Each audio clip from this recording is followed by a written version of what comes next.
আমি যখন ছিলাম আমার মায়ের উদরে, চলাফেরা করলেন যে মায় কত কষ্ট করে। এমন মাকে কেমনে আজি, এমন মাকে কেমনে আজি যাব আমি ভুলিয়া। ও আমার প্রাণের মা, মা গো মা, কোথায় গেলে মোরে ছাড়িয়া? জনম দুঃখী ইয়াতীম আমি, চাই না কেহ ফিরিয়া। জীবনের মূল কষ্ট মায়ের প্রসব বেদনা,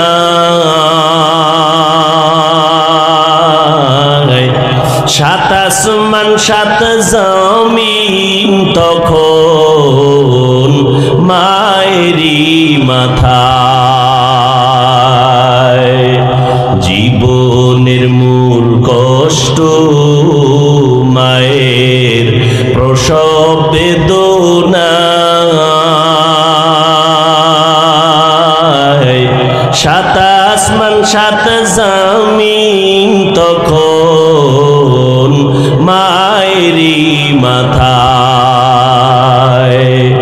আমার সুন্দর মুখ দেখে মায়ের, আমার সুন্দর মুখ দেখে মায়ের ব্যথা যায় দেয় হাসাইয়া। ও আমার প্রাণের মা, মা গো মা, কোথায় গেলে মোরে ছাড়িয়া? জনম দুঃখী ইয়াতীম আমি, চাই না কেহ ফিরিয়া। দুঃখে কষ্টে মায়ের জীবন আমাকে নিয়া, শোধ করিতে পারব না ঋণ জীবনটা দিয়া। দুঃখে কষ্টে মায়ের জীবন আমাকে নিয়া, শোধ করিতে পারব না ঋণ জীবনটা দিয়া। ঘুমের মাঝে মাকে দেখে, ঘুমের মাঝে মাকে দেখে কেঁদে দেই বুক ভাসাইয়া। ও আমার প্রাণের মা, মা গো মা, কোথায় গেলে মোরে ছাড়িয়া? জনম দুঃখী ইয়াতীম আমি, চাই না কেহ ফিরিয়া। বিসমিল্লাহির রহমানির রহিম। ওয়াইলুল লিকুল্লি হুমাযাতিল লুমাযা আল্লাযী জামা'a মালান ওয়া আদ্দাদা ইয়াহসাবু আন্না মালাহু আখলাদা কাল্লা লা ইউমবাদান্না ফিল হুতামা। আসেনি? এটার ব্যাখ্যা পড়ো, বলবা আরবি পারি না, মোবাইলে ডাউনলোড করো, কেনাও লাগবে না, বাংলা কোরআন লিখে সার্চ দাও, চলে আসবে। সূরা হুমাজা সার্চ দিয়ে ব্যাখ্যা করো, কোন কোন কারণে গীবত হারাম আর কোন কোন কারণে গীবত করতে হবে, না করলে গুনাহ হবে, সব ওখানে বিস্তারিত লেখা আছে। ইসলামের ব্যানার লাগায় উম্মতকে যদি কেউ ধোঁকা দেয়, তাদের ব্যাপারে উম্মতকে সজাগ করা, তাদের মুখোশটাকে উন্মোচন করে উম্মতকে সাবধান করা, এটা গীবত হলেও সওয়াব।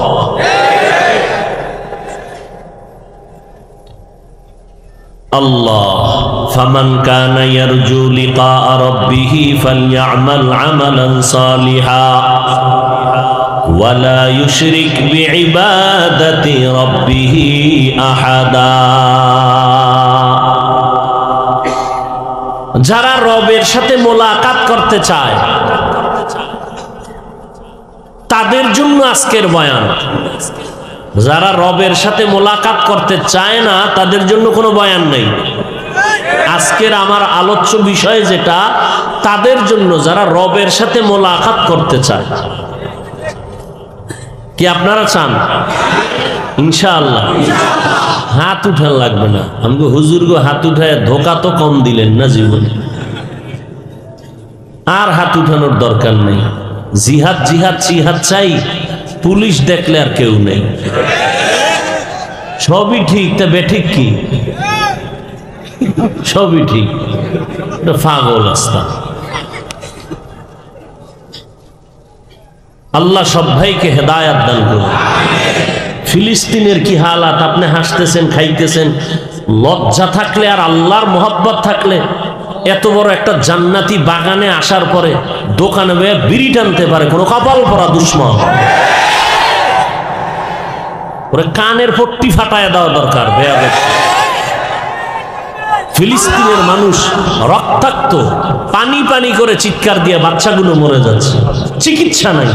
মায়ের সামনে সন্তানকে ধর্ষণ করা হয়, হত্যা করা হয়, আর মুসলমান এখানে আসছে ওয়াজের নামে, এসে আড্ডা দেয়, আড্ডা। আল্লাহ হেদায়াত দান করুন। বড় আফসোস, শরীরের কোনো একটা অংশ কেটে গেলে মানুষ কি হাসে না কাঁদে? তো রাসূল বলেছেন পুরা মুমিন জগতের একটা দেহের মতো। قال النبي صلى الله عليه وآله وسلم المؤمنون كرجل واحد إن اشتكى عينه اشتكى كله وإن اشتكى رأسه اشتكى كله। এই দুনিয়ার মুমিন, সারা দুনিয়ার মুমিন একটা দেহের মতো। দেহের কোনো অংশ যদি আক্রান্ত হয় পুরো দেহটা ব্যথায় জর্জরিত হয়ে যায়। দুনিয়ার কোনো প্রান্তে যদি মুসলমান কষ্ট পায়, কান্না করে, অপর প্রান্তের মুসলমানও তার ব্যথায় ব্যতীত হলেই প্রমাণ হবে তার ঈমানটা তাজা। অন্য কোন মুসলমান কষ্ট পাবে, মার খাবে, আর অন্য প্রান্তের মুসলমান যদি তার ব্যথায় ব্যতীত না হয়, বুঝতে হবে নামদারি মুসলমান, অন্তরটা মুনাফিকে ভরা।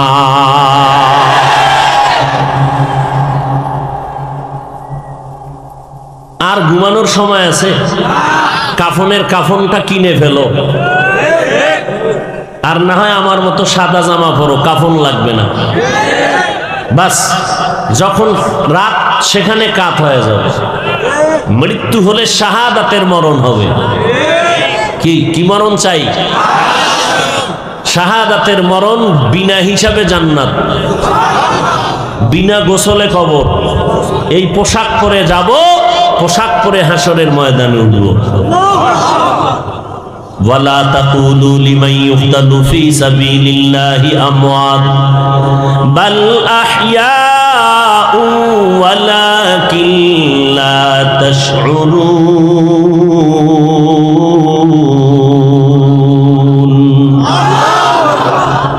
আল্লাহর পথে যারা জীবনকে বিলায় দিবে তাদেরকে মরণ, মৃত্যু বলা যাবে না, তারা আল্লাহর রাস্তায় জিন্দা। তারা কি? আল্লাহ বলেন আমি কবরের মধ্যে তাদেরকে রিজিক দেই। কি দেই? রিজিক দেই। সমস্ত আম্বিয়া কেরাম কবরে জিন্দা। ক্বালান নবী সাল্লাল্লাহু আলাইহি ওয়া আলিহি ওয়া সাল্লাম আল আম্বিয়া আহইয়াউন ফি কুবুরিহিম ওয়া ফি রাওয়ায়াতিন মুসাল্লুন। আল্লাহর নবী বলেন সারা দুনিয়ার আম্বিয়া কেরাম যার যার রওজা মোবারকে জিন্দা, আল্লাহ তাদেরকে রিজিক দান করেন। কিয়ামত পর্যন্ত সমস্ত আম্বিয়া কেরাম কবরে নামাজের হালাতে আল্লাহর মারিফতের মজা নিতে থাকবে। নবীরা কবরে মরা না জিন্দা? এই সবাই বলেন। যারা বলে মরা তারা বাতিল। তারা কি? বাতিল। এই বাতিল থেকে সাবধান। পাগড়িওয়ালা জুতা চোর থেকে, চট্টগ্রামে মাজার এলাকা, পাগড়িওয়ালা জুতা চোর থেকে, আমি বলি টুপিওয়ালা ভণ্ড থেকে সাবধান, খুব সাবধান। আল্লাহ হেদায়াত দান করেন। সমস্ত নবীরা সাহাবায়ে কেরাম মাহফুজ মাসুম। অতএব সাহাবায়ে কেরামদের বিরুদ্ধাচরণকারীরা হক না বাতিল? আল্লাহ এদের থেকে আমাদের ঈমান আমলকে হেফাজত করেন। আমাদের চেষ্টাও করতে হবে।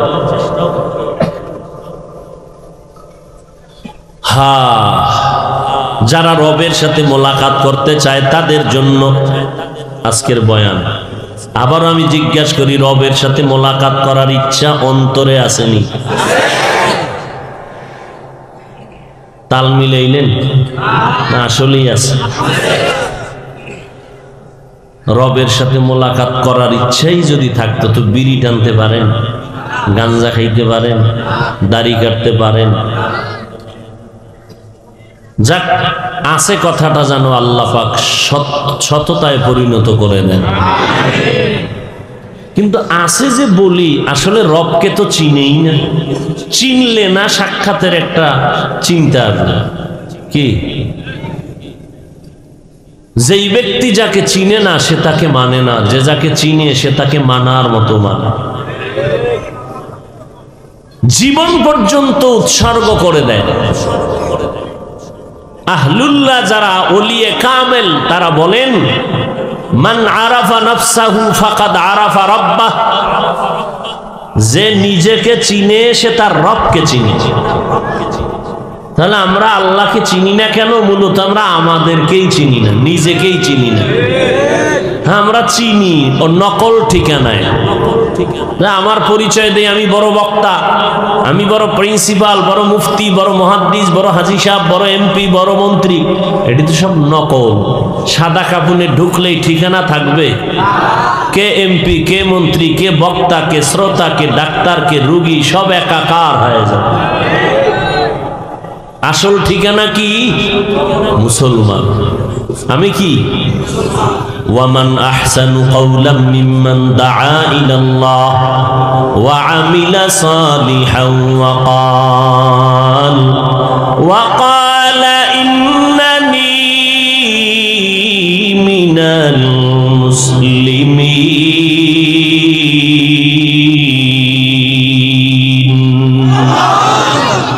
তার থেকে ভালো কথা আর কার হবে যে মানুষকে আল্লাহর পথে আহ্বান করে এবং নেক আমল করে, দাবি করে আমি একজন মুসলমান। এটা আমার আসল পরিচয়, বাকি সব নকল পরিচয়। আমি যে পরিচয় দিলাম আমার পীরগিরির, এগুলো কোনো আসল পরিচয় না। আমার আসল পরিচয় আমি যেই লাইনেই থাকি না কেন আমি একজন মুসলমান। কবরে গেলে আমার পরিচয় হবে মুসলমান। আমার লাশটা নিয়ে মানুষ পরিচয় নিয়ে জানাজায় দাঁড়াবে মুসলমান কিনা। মুসলমান হইলে জানাজার আয়োজন হবে, ওইভাবে কবর দেওয়া হবে। হাসরের ময়দানে আল্লাহর আদালতে মুসলমানদের পরিচয়টা আলাদা হবে। যারা রবের পরিচয় চায়, রবের সাথে মোলাকাত করতে চায়, তাদের জন্য কর্মসূচি দুইটা। আগে তুমি চিন্তা করবা রবের সাথে পরিচয় হইয়া তারপরে সাক্ষাতের জন্য অন্তরে তামান্না তৈরি করো। রবের সাথে মোলাকাতের তামান্না অন্তরে তৈরি কেন হয় না? রবেরে আমরা ভালো করে চিনি না। কারণটা কি? রবকে না চিনার কারণ হলো আমি আমাকে এখনো চিনতে পারি না। আমি আমাকে চিনি নকল ঠিকানায়। আমার টাকার অভাব নাই, আমার বাড়ির অভাব নাই, আমার গাড়ির অভাব নাই। এগুলো সব নকল ঠিকানা, কিছুই আমার সঙ্গে যাবে না। অন্ধকার কবরে যেদিন আমাকে রেখে সব বিদায় হয়ে চলে যাবে, ওই সময় আমার কাছে টাকার হিসাব চাবে না, সম্পদের হিসাব চাইবে না, আমার কোনো কোয়ালিটির হিসাব চাইবে না। মুসলমান হিসাবে আমাকে তিনটা প্রশ্ন করা হবে। রবের পরিচয় দাও, ধর্মের পরিচয় দাও, রাহমাতুল লিল আলামিনের পরিচয় দাও। তুমি যেই লাইনের হও না কেন, তুমি ধনী না গরিব, তুমি শিক্ষিত না মূর্খ, প্রশ্ন হবে তিনটা। রবের পরিচয় দাও, ধর্মের পরিচয় দাও, রাহমাতুল লিল আলামিনের পরিচয় দাও। তাহলে আমরা আল্লাহকে কেন চিনি না? আল্লাহকে চিনার জন্য নিজেরে নিয়ে গবেষণা করো। আল্লাহ নিজেই বলেন, ওয়াফি আনফুসিকুম আফালা তুবসিরুন।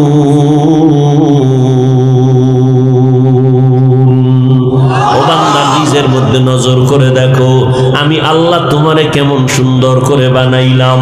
রবের পরিচয়টা নাও, তখন দিলের মধ্যে তামান্না শুরু হবে রবের মোলাকাতের। আর যখন রবের মোলাকাতের তামান্না দিলের মধ্যে শুরু হয়ে যাবে, তখন তোমাকে কেউ আটকাইয়া রাখতে পারবে না। দুনিয়া তোমার একদিক চলে যাবে, রবের মোহাব্বত আলাদা হয়ে যাবে। রবের মোহাব্বত আর ইশক যখন তোমার অন্তরে জায়গা করে নিবে, তখন বান্দা তোমাকে দুনিয়ার কেউ ইমানের থেকে পিছনে নিতে পারবে না।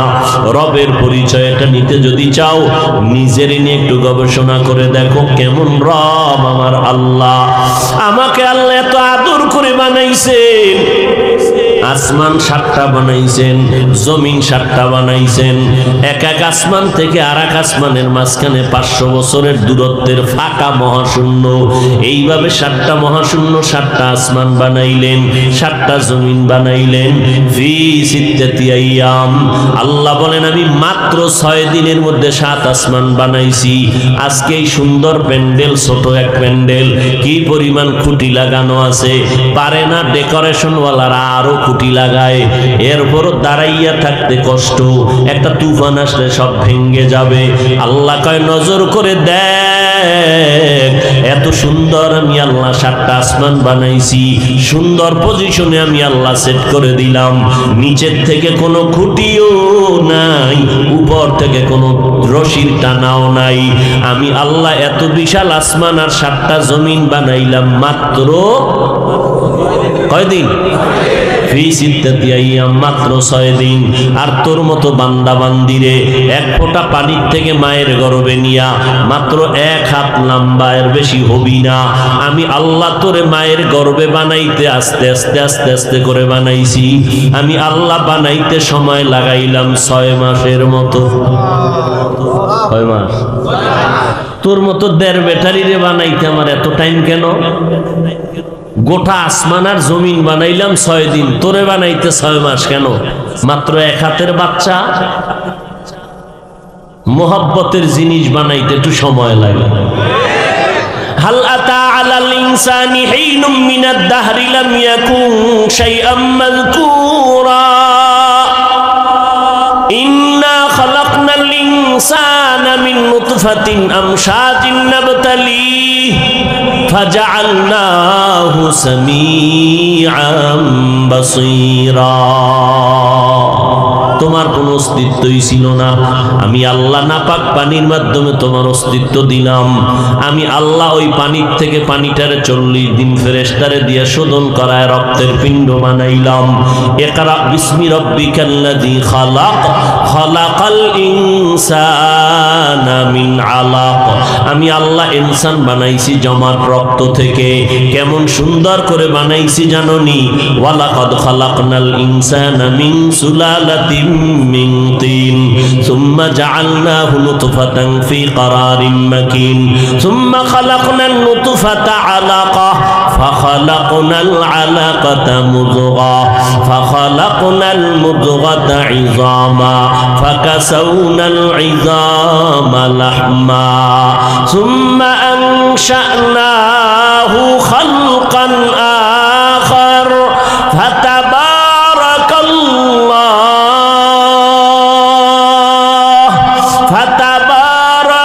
ফাতাবারাকাল্লাহু আহসানুল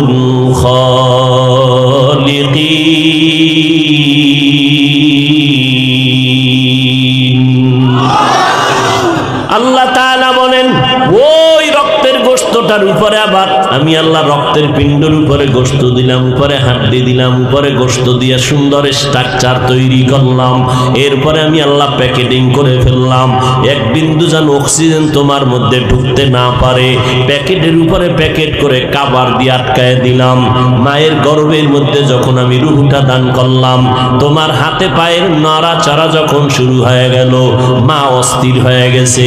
খানার প্লেটটা নিয়ে খাইতে পারে না, প্লেটটা ঠেলে আবার বিছনায় গড়াগড়ি খায়, চোখের পানি ছেড়ে কান্না করে। তুমি বাচ্চার পায়ের লাথি মায়ের কলিজায় লেগে গেল। জীবনের চামড়া খুলে যদি মায়ের জুতা বানাইয়া দাও, কোনদিন মায়ের ঋণ আদায় হবে না রে সন্তান। এতটা মা তোমাকে নিয়ে কষ্ট করেছে। আমি আল্লাহ তোমার পেটে ক্ষুধা লাগছে, জবান মুখ দিয়ে কোনো খানার ব্যবস্থা করি নাই। মায়ের নাভির সাথে তোমার নাভিতে তার লাগাইয়া খানার আয়োজন করেছি, পেটের ক্ষুধা নিবারণ করেছি। দুনিয়াতে আসার পর বান্দা তুমি কি খাইবা? দুনিয়ার কোনো তৈরি করা খানা খেতে পারবা না। বা আম্মা কোনোদিন মোনাজাত দিয়া কয় নাই, আল্লাহ আমার গর্ভের বাচ্চাটা দুনিয়াতে আসতেছে, কি খাইবে তুমি আগে খানার ব্যবস্থা করো। বাবাও বলে নাই, মাও বলে নাই। আমি তোর কেমন রব? আমি আল্লাহ কুদরতের দ্বারা তোর মায়ের বুকে খানার আয়োজন করে দিলাম। মানুষ ফ্লাক্স বানায়, ফ্লাক্সের মধ্যে গরম পানি, গরম চা রাখে, গরম দুধ রাখে, 24 ঘন্টার বেশি গ্যারান্টি কেউ দেয় না। আর আমি আল্লাহ কেমন কুদরতের এক ফ্লাক্স বানায় দিলাম, ওই মায়ের স্তনে দুধের আয়োজন করে দিলাম। মা বাচ্চারে সুজি পাকাইয়া খাওয়ায়। সুজিটা আগুনে গরম করতে গিয়া চিনি লাগে, লবণ লাগে, দুধ লাগে, পানি লাগে। এরপরে গরম করে আবার ফ্যানের নিচে রাইখা ঠান্ডা করে বাচ্চাটারে 2-4 চামচ খাওয়াইয়া সুজিটারে আলাদা রেখে দেয়। 2-4 ঘন্টা পরে ফেলে দেয়, তার খাওয়ানো যাবে না, বাচ্চার পেটটা নষ্ট হয়ে যাবে। আর আমি আল্লাহ কেমন দয়ার মালিক, কেমন কুদরতের খানার আয়োজন করে দিলাম। ও বান্দা, তোর মায়ের স্তনে দুধের ব্যবস্থা করলাম, চিনিও লাগবে না, পানিও লাগবে না, লবণ লাগবে না, আলাদা জাল দেওয়া লাগবে না, ফ্যানের বাতাস দিয়ে ঠান্ডা করা লাগবে না, বেশি ঘন বানাই নাই, পাতলাও বানাই নাই। ও বান্দা 1 ঘন্টা আর 4 ঘন্টা না, 1 দিন আর 4 দিন না, 1 মাস আর 2 মাস না, আমি আল্লাহর দেওয়া খানাটা তুই বাচ্চা খাবি 2 বছর পর্যন্ত। একটা সেকেন্ডের জন্য মায়ের খানা নষ্ট হবে না। কাদের কুদরত দাদি বার কামাল, আন্তা রব্বি আন্তা হাসবি যুল জালাল, তুহি কাদের জলিলুল্লাহ জাহাদার, বহর হালে তুহি মেরা নেগাহদার। আল্লাহ কত দয়া করে আমারে বানাইছেন। এই চালাক বাঙালি, নজর করে দেখো, হুজুরদের মাথায় কিছু নাই, অথচ হুজুরদের মতো জ্ঞানী এই জমিনের মধ্যে কেউ নাই। সারা দুনিয়াতে জ্ঞানের ভান্ডার হলো আমার মাওলার কালাম, আল্লাহর কোরআন হলো বুদ্ধির গাইড। এই বুদ্ধির গাইডটা যার সিনার মধ্যে থাকবে সে হলো শ্রেষ্ঠ বুদ্ধিজীবী। অতএব যারা হুজুরদের বুদ্ধি নাই কয়, এদের মতো বোকা জমিনে আর কেউ নাই। এলমে রায়ে জাজু করদন বেহিসাব, খলকে রাদাদন জওয়াবে বাসওয়াব, হক না দারাদ দোস্তে খলকা জারেরা, মিস্তেই খসলত একি দিনদারেরা। এ বান্দা নজর করে দেখ, সিমেন্টের ফ্যাক্টরি থেকে রড বের হয়নি, কথা বলেন না কেন? রডের ফ্যাক্টরি থেকে সিমেন্ট আসেনি, তৈলের ফ্যাক্টরি থেকে লবণ আসেনি, লবণের ফ্যাক্টরি একবার 2 ফোঁটা চোখের পানি ছেড়ে তওবা কর, আর মনে মনে আমি মাওলাকে ডাক দিও, দয়ার আল্লাহ জীবনটা গুনায় কাটায় দিলাম, আমার গুনার কারণে চোখ না পাক, জিহ্বা না পাক, অন্তর না পাক, গুনার কারণে হাত না পাক। ও আল্লাহ, তুমি গুনার কারণে বেজার হইয়া আমার সম্মানের চেয়ার থেকে ফালাইয়া দাও নাই। ও আল্লাহর বান্দারা একটু গুনার কথা স্মরণ করিয়া মাথা নত করে মাওলার দিকে তওবার নিয়ত করো। দুনিয়াটা কিছুই না রে বাবা, চোখের সামনে কত মানুষের লাশ আর লাশ, ঘুমের ঘরে কত মানুষের লাশ, পানির ভেতরে লাশ, গাড়ির নিচে লাশ। ওই দিন আর বাঁচবারে বাবা। ও যুবক, তোমার মতো যুবক স্কুলে কলেজে পড়িয়াও নামাজ ছাড়ে না, তুমি কেন পারো না? তোমার মতো বান্দা র্যাব, আর্মি, পুলিশ, বিডিআরের চাকরি করে নামাজ ছাড়ে না, তুমি কেন পারবা না? তোমার মতো বান্দা নদীর মধ্যে মাছ ধরিয়াও নামাজ ছাড়ে না। ও যুবক, পায়ে হাত রেখে বলি, ফিরিয়া আসো, মনটাকে বুঝাও। তোমার মতো যুবক আজকে ব্যবসা করে হালাল ভাবে নামাজ ছাড়ে না, তুমি কেন পারো না? কৃষি কাজ করে নামাজ ছাড়ে না, তুমি কেন পারো না? ও মুরব্বীরা, আপনার মতো কত বুড়া বুড়া মানুষ মসজিদে গিয়া নামাজ পড়ে, আপনি কেন পারেন না? ও পর্দার আড়ালের আম্মা জানেরা, আপনার মতো মা কত ধন্য। এই স্টেজে কত সন্তানের মাথায় পাগড়ি দেওয়া হলো, এরা কোরআনের হাফেজ হয়ে গেছে। এদের মা বাবার মতো ধন্য মা বাবার কেউ নাই। ও মা বাবারা, মনটা কি চায় না কোরআনওয়ালার মা হয়ে কবরে যাবেন? এরে আম্মা জান, একজন আলেমের মা হয়ে কবরে যাবেন, একজন হাফেজের মা বাবা হয়ে কবরে যাবেন। ও মা, আপনার এত সম্মান, আপনারা নবীদের মায়ের মতো মা, সাহাবায়ে কেরামের মায়ের মতো মা, আপনাদের এত সম্মান আল্লাহ দান করেছেন। সন্তানটাকে ডাক্তার বানাবেন, তবে আদর্শওয়ালা নবীর মোহাব্বতে বানায়া যান। নবীর আদর্শওয়ালা ডাক্তার বানাবেন, দোয়া পাবে সন্তান, আপনিও পাবেন। নবীর আদর্শওয়ালা ইঞ্জিনিয়ার বানাবেন, স্বামীর মাল হেফাজত করবেন। আপনার মতো কত মা পর্দা করে, হালাল খায়, স্বামীর খেদমত করে, সন্তানকে আদর্শওয়ালা বানানোর মেহনত করে, বেপর্দায় চলে না, নামাজ ছাড়ে না। এরে আম্মা জানেরা, আপনারা কেন পারবেন না? ও যুবতী বোনেরা, আপনার মতো কত যুবতী বোন লেখাপড়া করে, মোবাইলে অযথা সময় নষ্ট করে না, 5 ওয়াক্ত নামাজ পড়ে, মা বাবার বাধ্য হয়ে চলে, গুনাহ থেকে বেঁচে থাকে। ও বোনেরা, আপনারা কেন পারবেন না? আল্লাহর কাছে তওবার নিয়ত করে ফেলেন। ও যুবকেরা, মা বাবার দোয়া নিয়ে সামনে আগাও। মা বাবা মাথায় হাত দিয়ে দোয়া করলে কবুল হতে দেরি হবে না। ওই মা বাবার দোয়ার কারণে আর চোখের পানির কারণে আজ তুমি পরীক্ষায় ভালো নাম্বার পেয়েছো, টাকার মালিক, বাড়ি গাড়ির মালিক হয়েছো। ওই মা বাবার চোখের পানি আর দোয়ার কারণে আর সম্মানের চেয়ারে বসছো। ওই মা বাবার দোয়া নিয়ে আগাও।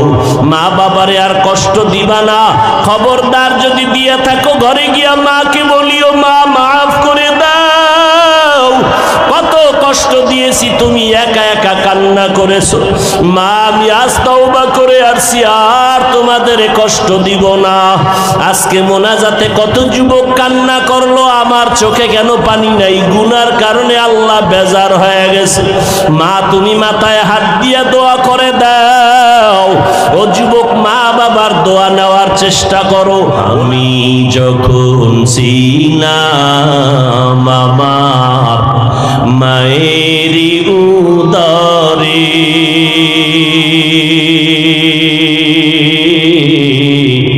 চলাফেরা করলেন যে মায়, কত কষ্ট করে।